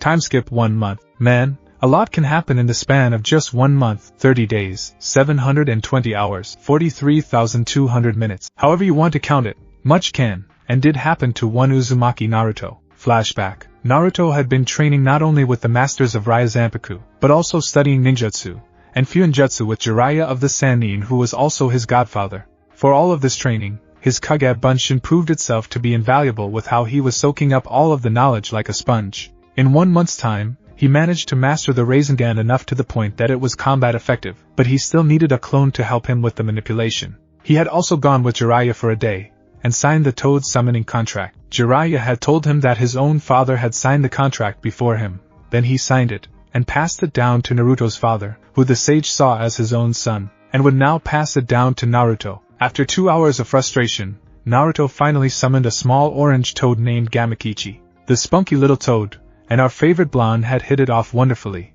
as he continued to try and summon bigger toads. Just when he was reaching his limit, he shoved all of the chakra he had left into and it resulted in a massive explosion of smoke. Naruto felt like he was speeding up into the sky until the smoke cleared to reveal that he was standing on top of the nose of a massive toad that was the size of the Hokage monument. Who the hell summoned me? Jiraiya, get out here, the great toad bellowed. Jiraiya paled. He knew that Gamabunta didn't like being summoned for no reason, and moved to hide, but Naruto was out in the open. Gamabunta noticed the boy that was panting on his nose. Where's that pervert Jiraiya? I need to talk with that fool about summoning me for no reason. Naruto looked confused for a moment, but answered the massive creature. Hey, boss toad? I was the one that summoned you, he answered sheepishly. The toad's eyes narrowed, but then it broke out into earth-rumbling laughter. You summon me? Ha! That's a good joke. Now tell me where Jiraiya is. Naruto still didn't like being dismissed so easily, but he was beaten to a response by Gamakichi. Oi Pops, he called out, raising a webbed foot in greeting. Pops, this huge freaking toad is Kichi's father? Naruto thought. Huh, Gamakichi, what are you doing here? The massive toad asked. The kid here was telling the truth, Pops. He summoned me, too, and he's alright with me. He's a pretty fun guy, Kichi answered. Is that a fact? Bunta said aloud, more to himself than anyone else. Minato, your boy looks just like you, the toad boss thought sadly, as he decided to accept Naruto as a summoner. I believe you, kid. You are now one of my henchmen, part of the family, kiddo. Now, to seal the deal like men, we'll have a drink, any? Bunta announced, as he pulled out his sake gourd. The hardest part was for a small enough portion to go to Naruto, but the drop that came out of the bottle nearly drowned the young summoner. The end result was that Naruto took in the equivalent of a milk jug's worth of alcohol, enough to put Tsunade into an alcohol-induced stupor. After the two of them finished their drink, Naruto was shit-faced, drunk, and stumbling around. Bunta himself was singing a sappy ballad with Naruto tunelessly joining in, annoying just about everyone in the area that wasn't 3 sheets to the wind. Hick, you're alright by Migaki. Call me out for another drink sometime. And a good fight. Ja-ne, he called out, as he poofed away, leaving Naruto passed out next to the river bank they were at. Jiraiya took a look at his godson, laid out a spread eagle, snoring away, and pinched the bridge of his nose. Ugh, how am I going to explain this to Hayato? He grumbled, as he scooped up the dozing boy, and carried him back to new home, Ryazanpaku, where he got an earful from Yo for letting him drink. Next in his ninjutsu training was furthering the Rasengan. He was told that the Rasengan took the fourth 3 years to develop and learn, and Jiraiya himself almost 2 years to master. Naruto knew that he didn't have that amount of time to learn it, so he was putting every effort into completing it. After 3 weeks, he was on the final stage of the Rasengan training, while his taijutsu training raged on. Both of his fiancées lent themselves out as sparring partners, Hinata for anti-juken training, and Raichi to help sharpen his skills. Renka also helped out by filling in for her father at times since she knew what he was teaching the boy. Most of the masters had something going on, like Akasame running a chiropractic clinic, and Kensei running a shiatsu, an acupuncture clinic. Sakaki sometimes was gone for a few days on an occasional bodyguard gig, and Shiger on occasion took an ANBU mission that was close to home. All of the proceeds went into helping to run the compound, and stave off foreclosure, so the girls and Naruto all pitched in to help. Speaking of the girls, Kensei, Jiraiya, and Hayato sought out Hayashi and Tenma to discuss Renka's interest in their future son-in-law. Hayashi was a little pensive about introducing a new girl into the equation, and asked to meet with her. He was surprised and intrigued by this girl's sharp wit and confidence, getting the feeling that she could help draw Hinata further out of her shell and push her harder. Tenman and Kensei had been old friends for a very long time, and had even studied under the same master at one point in time. He already knew Renka, and she and Raichi were already friends, so he had no problem with it, either. Next, Hinata and Raichi were taken aside by their fathers, and this issue was discussed in its entirety. Hinata was already comfortable with the fact that she would be sharing with Raichi, but she wanted to get to know Renka a little better. From what she already knew, Renka was almost like a female Naruto in some ways, which made her easier to get used to. Raichi was more comfortable with the idea after she found out that her father supported it. Finally, we come to Naruto himself. He was at first oblivious to Renka's advances. However, during sparring times, she gave him little choice but to notice that she liked him by managing to put them into precarious situations like making him fall on top of her or making sure that their faces came very close. And she would comment on his features, mainly his eyes and whiskers. The purple-haired girl was quite aggressive in making sure she got her message across. Naruto came to talk with Kensei about it, which is what he and Hayato were waiting for. The two of them explained that should Naruto accept her, she would be allowed into the betrothal group. The 3 girls the blonde stammered out before passing out with a nosebleed and a wide grin on his face. On a training ground on the other side of the village, Guy could actually sense that someone had discovered the power of youth. In the Hokage's office, Sarutobi was reading his Aika Aika book when a certain feeling of pride washed over him. I feel like I should be very proud of someone. At Team 8's training grounds where the rest of Team 8 was training, Shino did something that would scar the rest of his teammates forever. You! He screamed at the top of his lungs. As he stopped, he noted the bewildered expressions of his teammates. Sorry, that just sort of came out, was his normal, monotone reply. Back with our blonde hero, Jiraiya and Kensei both slammed into Eki mode, as they referred to it, upon contemplating the extreme luck that the boy was blessed with. Hayato brought them back down to earth by stating the fact that his luck was hard-won from years of suffering, to which they solemnly agreed. Now, we move on to Naruto's taijutsu training. Now, anyone who said that Naruto was a dumbass wouldn't be completely right, but not wrong either. He just learned things differently, and the type of training he was receiving was right up his alley. You see, he is what's called a kinesthetic learner, meaning that he learns by actually doing rather than by theory alone. Through this method, Naruto soaked up the styles of his masters like a sponge, taking in everything with childlike enthusiasm, awe, and wonder. After getting down the basic movements for each style of each sensei, he experiments by mixing up the movements. As soon as he was plugging away on a training post, he mixed in the movements of all of the sensei on the same punch, and wound up breaking the post in half. Nearby, Akasame had been watching him train, and raised an eyebrow at what his student had done and accomplished. He noticed that he combined the movements for all of the martial arts he'd been taught into one single blow, and walked over to the dumbfounded boy. Naruto-kun, do you even realize what you just did? He asked calmly. No, Akasame-sensei, he replied, thinking he'd done something wrong. The mustachios sighed. They were still having a rough time breaking him of feeling that every time they stop him he did something to anger them. Naruto-kun, I want you to try what you just did again on another target. Naruto gulped, but wanted to succeed. Hiya, he roared, as he repeated the process again, only this time adding more force into the blow. The training post was nearly reduced to sawdust, as Naruto pulled back his fist, looking in awe, as Akasame smiled. What you just did was combine the basic movements for all of our styles into one blow, exponentially increasing the power of the punch. Now, all martial arts have a rhythm of sorts, but this had no rhythm at all, making the blow extremely difficult to predict or perceive. I think you just created your signature technique, unique to only you. I'm proud of you. The wiry Jujutsu master applauded him. Naruto couldn't believe it. He had made this powerful taijutsu technique all on his own, and his masters were proud of him. This filled him with happiness, and a renewed drive for improvement. On another note, Jiraiya's summons, and the ANBU team sent out by Sarutobi had succeeded in locating Tsunade, who was currently 2 days away from Konoha itself. The toad had informed her that she still had something in the village, a living relation. Spurred by this, Tsunade made all possible haste in returning to the village, beating the ANBU back by nearly half a day. The blonde Sannin stormed right up to Sarutobi's office while she ordered her assistant Shizen to check them into a hotel room, marching right over the Chunin guards, and an ANBU to do so. "Sensei, is it true? Is there still someone left?" she asked him. "Calm yourself, Tsunade, and sit down, we have much to discuss," he informed her. Jiraiya and Hayato were flickering beside him. "Jiraiya? Furinji-sama? What's going on here?" Tsunade asked, puzzled. "Tsunade-chan, how have you been, my dear?" the elderly blind man asked her.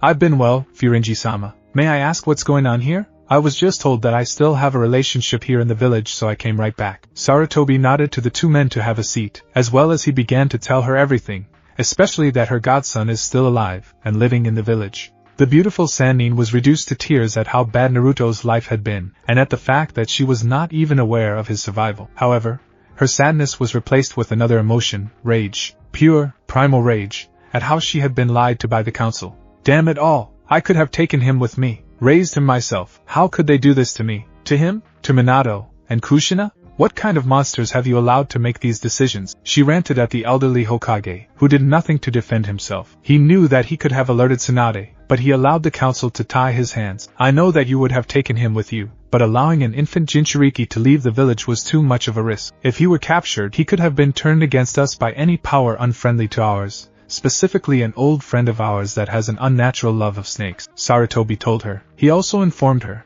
as to what Orochimaru was planning, a full-scale invasion of the village, and ultimately its total destruction.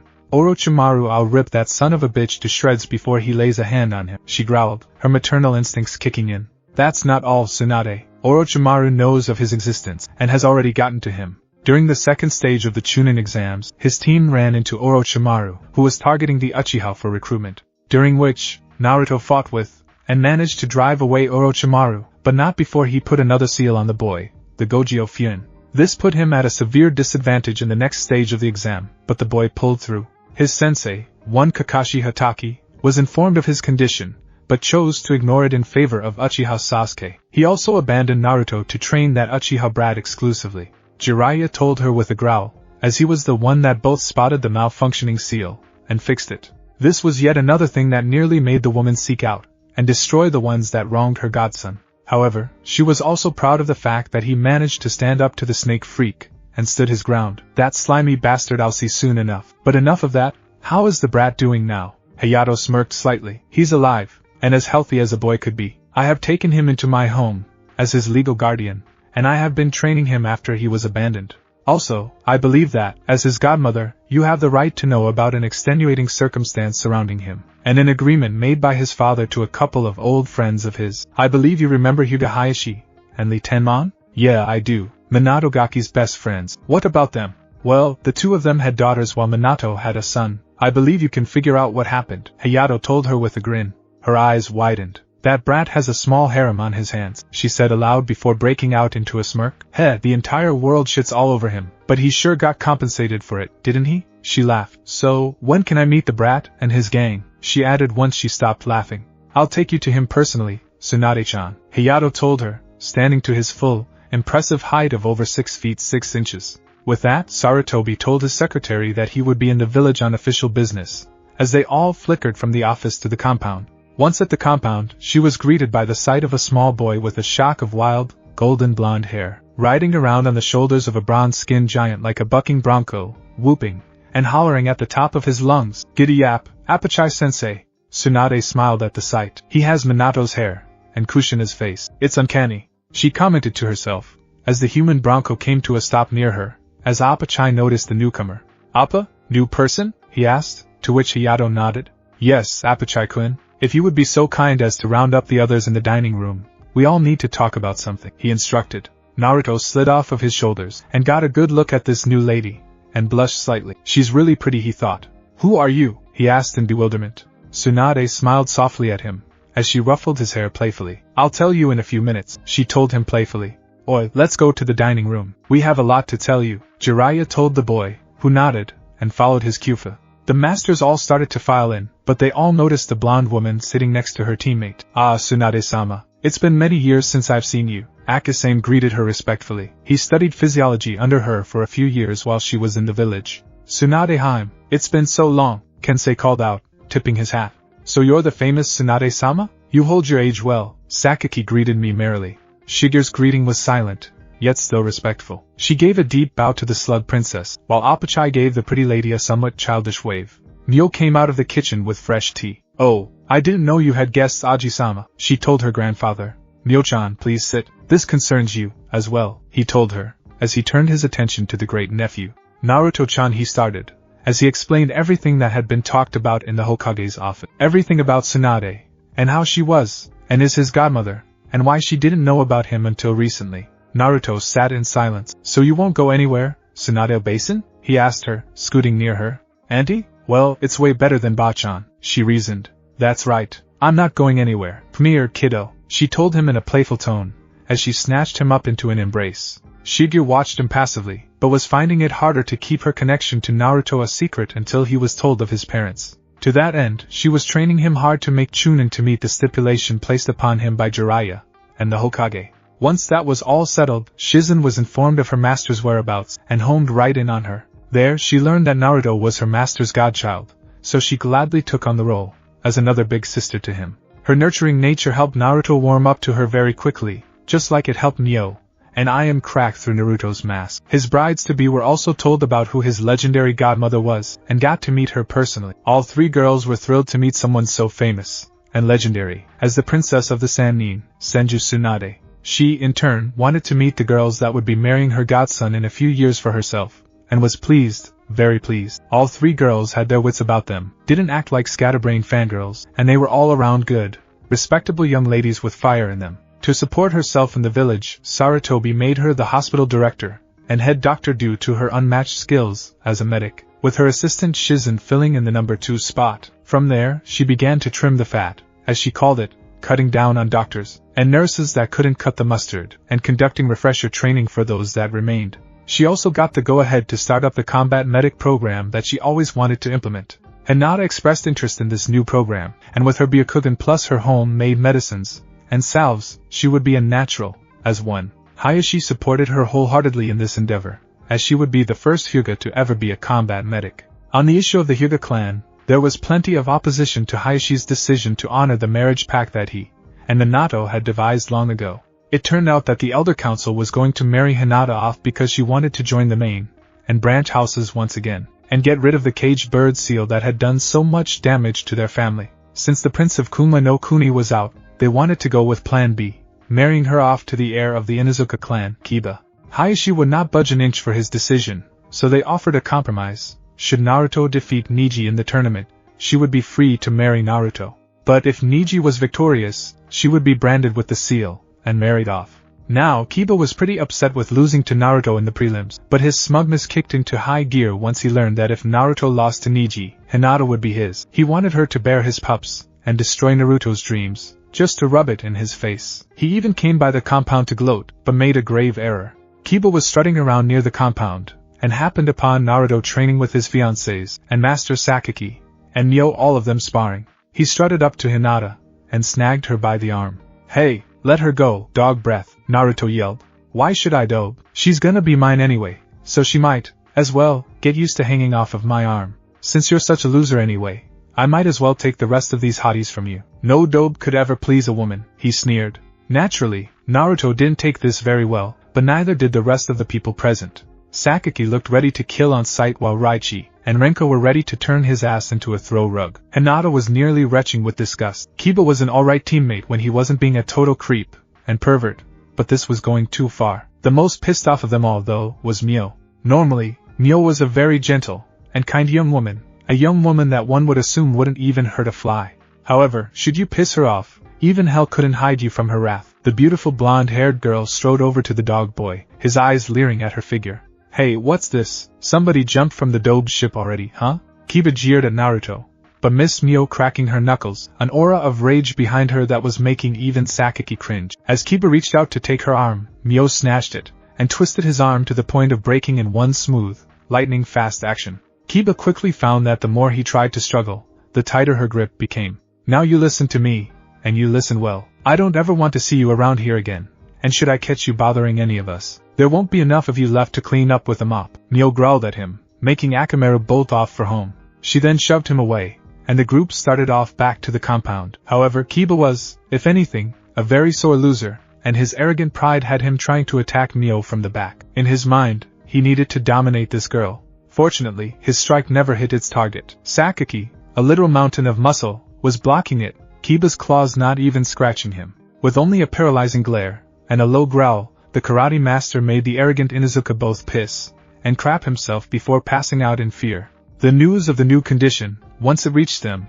infuriated the masters and Naruto, but only served to further fuel his desire to train harder and get stronger. Tsunade offered him more chakra control exercises to make his chakra stretch even further than before, but he didn't have much time to master them. He got though only 2 of them when the time for the final stage of the Chunin exams rolled around. Flashback and Ryo Zanpaku compound. Sunlight broke over Hokage Mountain, splashing into the village below. People were already up and about, trying to take care of business beforehand on this special day. The Chunin exam finals were to be held at 10 o'clock this morning, and nobody wanted to miss this. The fight card for the day was star-studded. Several highly talented genin from the shinobi clans were fighting today, along with the Hyuga prodigy and the last Uchiha. However, to the chagrin of many, the Kyuubi was also fighting, and many hoped that his opponent would actually kill him. Betting pools had been started on the winners of the matches. Naruto's odds for winning were abysmal to non-existent, over 1,000:1. However, the person in question was just rising out of bed and getting himself prepared for the day. For him, defeat is not an option, as Hinata's well-being was on the line. Should he be defeated by Niji, Hinata would be forced to marry the dog boy of Team 8, someone whose hormones should be kept on a leash. Naruto slipped on his training uniform, and was preparing to strap on his weapon's holster and pouch when something was thrown at him. He turned around to see who threw what to find all of the masters smiling at him. This time, it wasn't that insane, sadistic smile. These were filled with pride. He reached down and opened the package that was tossed at him to reveal a new uniform. The top was karate, from Sakaki. Hope you like it. The pants were from Chinese make, but open at the cuff, from Kensei. They have a loose fit for extra movement. There were hand and ankle wrappings like what Appa-chai wore. Appa, these wrappings will protect your hands and feet, Naruto-chan. Next was a chain mail armor shirt that was handcrafted by Shigure herself, to protect you. This armor can stop a spear. Finally a set of teku, from the elder himself. I have been saving these for a long time, Naruto-chan. They belong to your father, but now is the time to pass them down to you, my boy. Shigure-chan has been kind enough to resize them to fit you. These teku just as they did your father. Hayato smiled at him, having him change into them. After a few minutes, Naruto came back out. How do I look? He asked. Like a warrior, like a warrior, Sakaki told him with a smirk and a thumbs up.